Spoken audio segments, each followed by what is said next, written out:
Hey, hey, welcome to my channel. My name is Emmy from Emmy Evolving. If this is your first time joining me, thank you for finding me. If this is not your first time, thank you for coming back.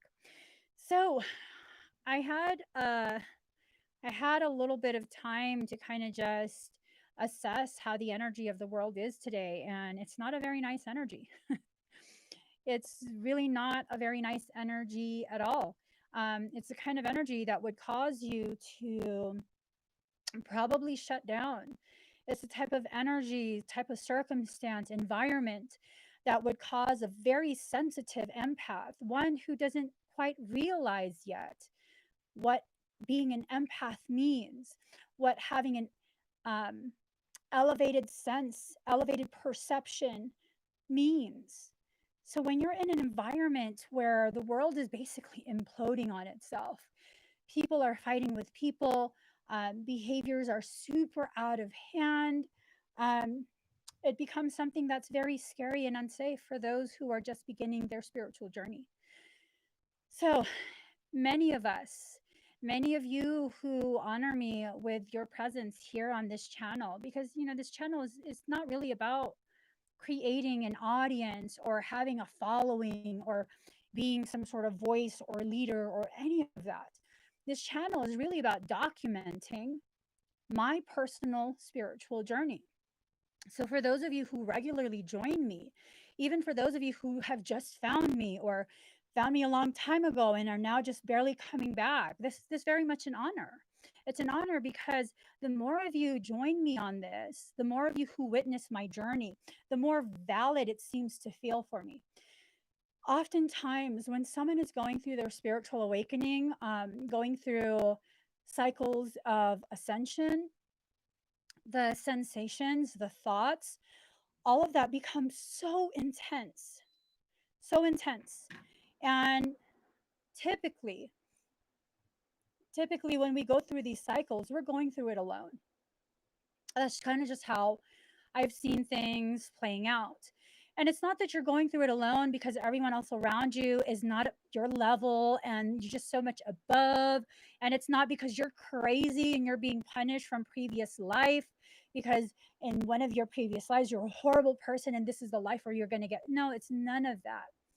What ends up happening when you are on your spiritual path, many of us are on our path and don't even realize it because we're listening to narratives that tell us that we don't know. We don't know anything. We're not capable of understanding ourselves. We need someone else who's an expert to tell us about our life, who they know nothing about, really. As much as you tell me about your life, I really know nothing about it. If we're really going to be honest, I know nothing about it. You might have told me, I don't know, maybe a day's worth in like what, 30, 40, 50, 60 years of existence. How much of your life am I going to know with a sharing of one event? Not much. No matter how much I want to know, no matter how hard I try to know, I still won't know much because every single event that you experience, it helps to shape who you are. And so what happens when you're experiencing your spiritual journey is becoming less easy to ignore, less easy to explain away, and it was just a coincidence.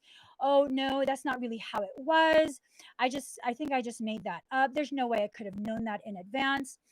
Once it becomes too difficult for you to keep using those excuses, it's a very difficult process after that. Okay. A lot of people, um, I think the what's being shared now is shifting, thankfully. But a lot of people don't know that when you ascend, when you go through an ascension cycle, when you allow yourself to rise in consciousness, it's a very lonely, very painful, very confusing, very often self destructive process.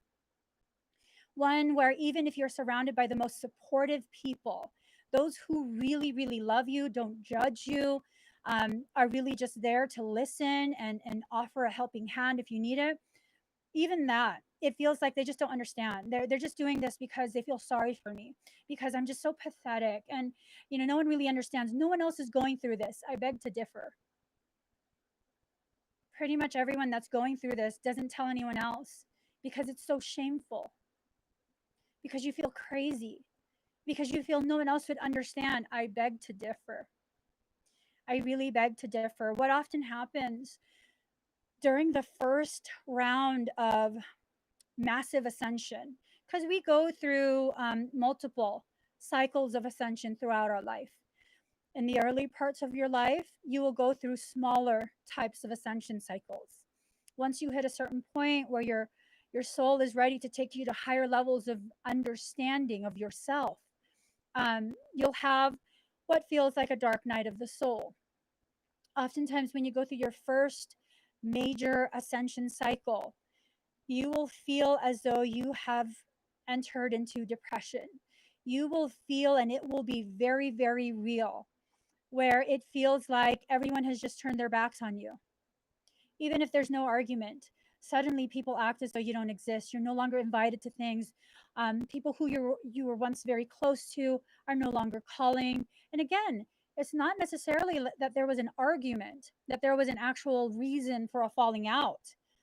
And because there's no actual reason, what ends up happening is your mind just kind of goes overboard. It's, what did I do? Did I do something wrong? Oh my God, I knew it. No one really likes me. People are just around because they feel sorry for me. All of these like really horrible stories that we tell ourselves to explain why we're not enough, to justify this unfair, unrealistic expectation we have on ourselves, to always overgive, be overly present, and carry the weight of everyone around us. Um, it really justifies those really mean things we say. It really, really justifies it. It's crazy that we think we are crazy for finally beginning to see our own truth.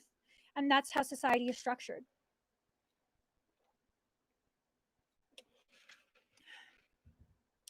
Let me see. Is it crackling less?